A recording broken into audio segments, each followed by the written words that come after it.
Terima kasih saudara, Anda kembali bersama kami dalam Mutiara Iman, keutamaan Lailatul Qadar dan amalan di dalamnya bersama dengan Ustadz Habibullah Ridho. Tadi Ustadz sudah menyampaikan soal bagaimana malam Lailatul Qadar, manfaatnya, hikmahnya, begitu. Lalu bagaimana cara kita untuk bisa mendapatkan hal tersebut? Amalan apa, ibadah apa yang perlu kita gencarkan, Ustadz? Baik, terima kasih Mbak Pia. Bagus sekali. Ini perlu nantinya kita terapkan nanti utamanya di bulan Ramadan ini. Okay. Saya tidak berbicara nanti di 10 akhir saja, tetapi bagaimana kita menggapai Lailatul Qadar itu kalau bisa memang dari menyambutnya dari awal Ramadan. Bahkan banyak para ulama, para kiai pondok pesantren itu mengadakan riyadhah dari malam pertama.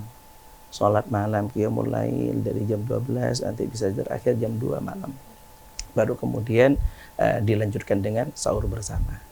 Nah, bagi kita bagaimana? Ini ada anjuran dari Sayyidah Aisyah radhiyallahu anha pernah bertanya kepada baginda Nabi Muhammad sallallahu alaihi wasallam, "Ya Rasulullah, in waqaftu Lailatul Qadar ma ad'u bih?"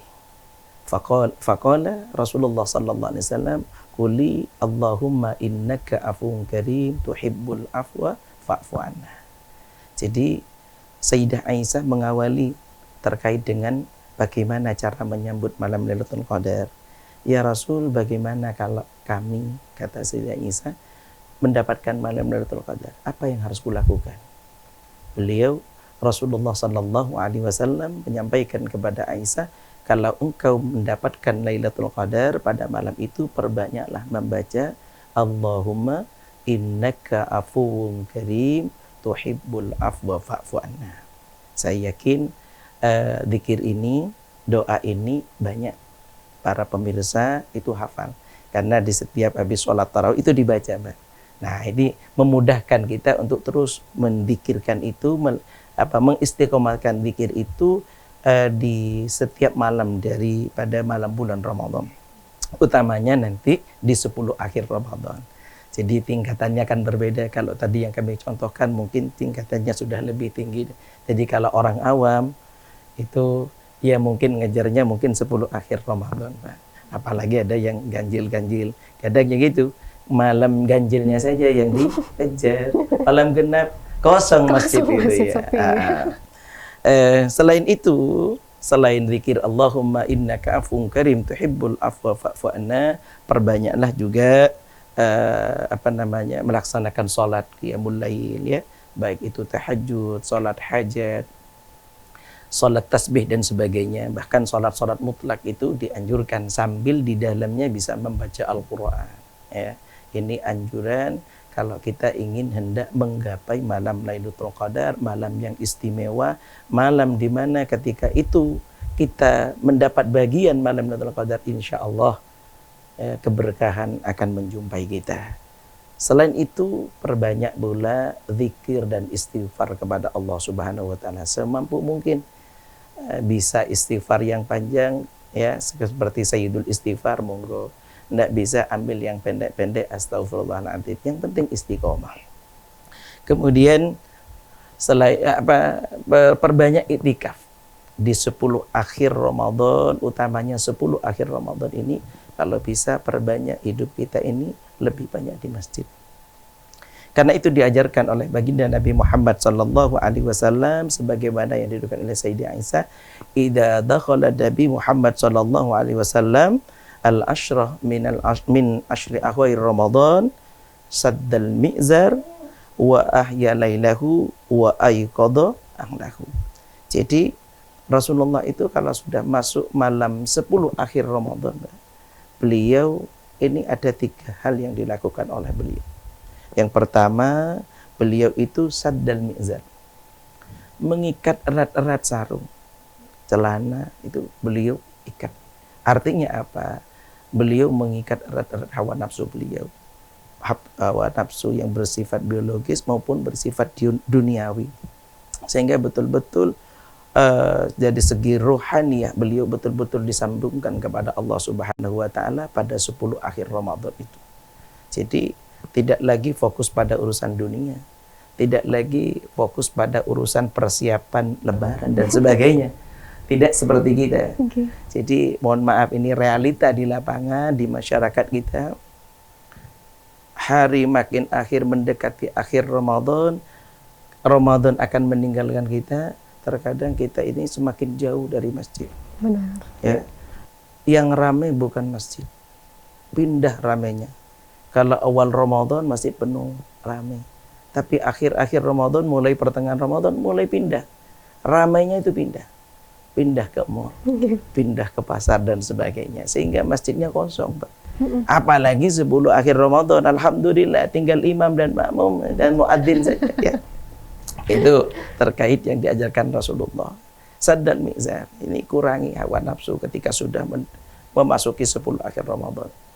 Dan yang kedua, beliau mengajarkan ahya lailahu. Jadi di malam-malam itu diupayakan betul-betul kita bangun di malam hari itu. Jadi kalau bisa kita hidupkan malam-malam 10 akhir Ramadan, tentu dengan hal-hal yang positif, tentu dengan hal-hal yang diridhoi oleh Allah. Bisa dengan tadarus Al-Quran, ya, bisa dengan zikir, bisa juga dengan musyawarah, silaturahim dan sebagainya. Yang penting di situ ada nilai positif.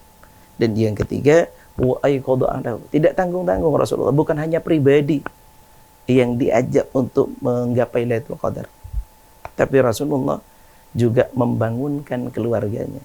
Istri beliau dibangunkan untuk bersama-sama bisa menggapai malam Lailatul Qadar. Sejatinya, tidak semua orang mendapatkan malam istimewa itu. Sekalipun ibadahnya juga kenceng ya, Ustaz? Betul. Sekalipun kita berharap, sekalipun kita istiqomah, kita tidak ada yang tahu. Karena orang yang mendapatkan Lailatul Qadar itu adalah hak prerogatif Allah. Jadi Allah lah yang akan menghendaki orang itu mendapatkan malam Lailatul Qadar. Tetapi kita hanya bisa berupaya, terus istiqomah. Mudah-mudahan dengan kita terus istiqomah, barangkali kita masuk dalam golongan orang-orang yang mendapatkan malam Lailatul Qadar. Amin, tentunya. Kalau misalkan tadi dikatakan tidak semua memang orang yang akan mendapatkan hikmah dan manfaat dari malam Lailatul Qadar, sekalipun ibadahnya juga sama-sama kencang, karena ini hak Allah yang akan memberikan. Apa tanda-tanda yang mungkin kita bisa terima, Ustadz, kalau misalkan seseorang bisa menggapai malam Lailatul Qadar, atau juga kadang banyak orang yang mengaitkan dengan cuaca. Oh, ini cuacanya sejuk sekali, nyaman malam ini. Sepertinya ini malaikat datang nih di Lailatul Qadar, begitu. Boleh kita memprediksi seperti itu? Ya, jadi memang ada prediksi beberapa ulama begitu. Jadi bisa dikaitkan dengan cuaca. Dan itu memang ada keterangan, ya. Jadi ada keterangan di dalam kitab Kanzun Najwa wa Surur. Salah satu keterangan dari segi cuaca, memang kalau turunnya tanda-tanda, ya, tanda-tanda turunnya Lailatul Qadar itu pada malam itu lailatun mutmainnah. Malam itu tenang, sunyi tapi tenang, membawa kebahagiaan, hangat, ya, sejuk tapi hangat.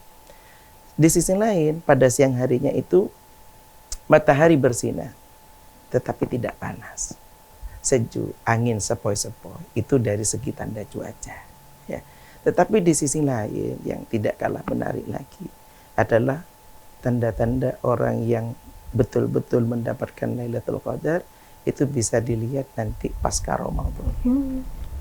Orang itu ketika betul-betul mendapatkan malam Lailatul Qadar, orang itu akan lebih, hidupnya akan lebih berkah, lebih saleh, dan lebih ketakwaannya lebih meningkat untuk Allah Subhanahu wa taala, bukan hanya dari segi spiritual saja, tetapi juga aspek sosialnya juga makin bagus. Artinya dalam segi agama, hablum minallahnya bagus, hablum minan nasnya juga tambah bagus. Yang awalnya mungkin ibadahnya sudah kenceng, tapi di masyarakat juga makin kenceng. Sering bersedekah, ya, silaturahim, banyak membantu orang lain, kemudian hidupnya penuh dengan makna untuk membantu sesama. Ini tanda-tanda secara subjektif, secara perorangan orang-orang yang mendapatkan malam Lailatul Qadar. Tetapi orang tersebut, mohon maaf, tidak ada keterangan, oh orang ini dapat Lailatul Qadar, tidak ada, Pak. Jadi itu adalah hak Allah. Dan kita tidak tahu siapa yang akan mendapatkan Lailatul Qadar, tidak ada yang tahu, bahkan para ulama pun tidak tahu. Namun tanda-tanda yang ada itu, orang itu kalau mendapatkan Lailatul Qadar, orang itu tambah baik amalnya. Begitu. Dan tentunya kita tidak bisa menghakimi atau bahkan mengklaim diri sendiri sudah mendapatkan kebaikan di malam Lailatul Qadar, Ustaz. Karena rasanya rindu sekali kita dengan bulan Ramadan sesuai dengan anjuran Rasulullah SAW. Makin hari rasanya banyak orang yang merasa Ramadan, apalagi menjelang Lebaran ini sebuah beban. Waduh, sudah bulan puasa lagi, mau Lebaran lagi, pengeluaran makin banyak, belum ini itu. Jadi rasanya bukan kesederhanaan yang kita petik dari hikmah Ramadan, tetapi sebuah beban luar biasa. Belum mudik, biayanya segini gitu. Bagaimana agar kita fokus, Ustadz, untuk bisa mengejar sebuah kebaikan di bulan suci Ramadan yang hanya setahun sekali ini, tidak lepas lagi dari sebuah hal-hal yang konsumtif berlebihan, karena ini merupakan tradisi masyarakat Indonesia yang sudah menjadi euforia tiap tahun begitu. Ya, ini realita di masyarakat. Mudah-mudahan mindset itu bisa kita rubah sedikit demi sedikit. Mudah-mudahan kalau ada niat, ya, ada niat dan ada target, ada bentuk progres kita dari masing-masing, mulai dari yang kecil, mulai kita pribadi, insya Allah akan bisa merubah itu. Kita mulai dari ada sebuah hadis baginda Nabi Muhammad SAW, man fariha bidukhuli Ramadan harramallahu jasadahu 'alan niran. Jadi sebelum masuk Ramadan, Rasulullah sudah menyampaikan sabda hadis ini. Siapa yang berbahagia, siapa yang bergembira hatinya akan datangnya bulan suci Ramadan, maka haram hukumnya Allah mengharamkan jasadnya untuk terbakar dari api neraka. Artinya dalam ini targetnya adalah hati. Ketika hati itu sudah plong menerima akan datangnya bulan suci Ramadan, maka nanti dengan dengan berjalannya waktu, Ramadan akan menyatu dengan dirinya. Karena ada dua intonasi, Mbak. Pelafalannya, kata-katanya sama, redaksinya sama, tetapi dengan intonasi yang berbeda, itu akan menghasilkan makna yang berbeda. Contoh begini, orang awam di masyarakat itu banyak berkata, di sisi lain ketika mau Ramadan datang, alhamdulillah Ramadan akan datang. Alhamdulillah kita akan jumpa lagi dengan Ramadan, berpuasa lagi. Berarti senang hatinya. Nah, tentu dengan hati yang senang, hati gembira itu akan berdampak di dalam kehidupannya, di dalam perjalanan selama Ramadan, dalam segi spiritualnya akan meningkat. Ibadahnya akan bagus. Tapi berbeda dengan kata yang sama, tapi intonasi yang berbeda, itu akan menghasilkan makna yang berbeda. Orang Jawa mengatakan, kati poso meneh. Kalau sudah ada kata-kata seperti itu, maka akan menghasilkan nilai yang berbeda dalam Ramadan. Akan bisa menjadi konsumtif, akan menjadi sesuatu yang menjadi beban yang berat.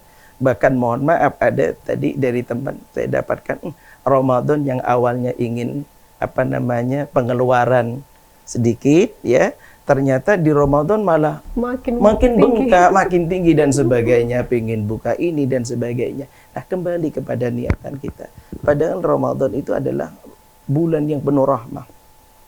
Ketika disyukuri betul dengan hati yang menerima, dengan ridha kepada Allah, maka betul-betul Allah akan curahkan rezeki yang barokah. Kuncinya adalah rasa syukur. Betul. Menyambut Ramadan, karena itu akan berdampak bagaimana ibadah kita selama bulan Ramadan ini, dan tentunya tetap sederhana, karena agama mengajarkan kita untuk cukup dan sederhana, bukan konsumtif, ya Ustadz, ya. Betul. Kita hilangkan tradisi euforia ini mulai dari diri kita sendiri. Begitu.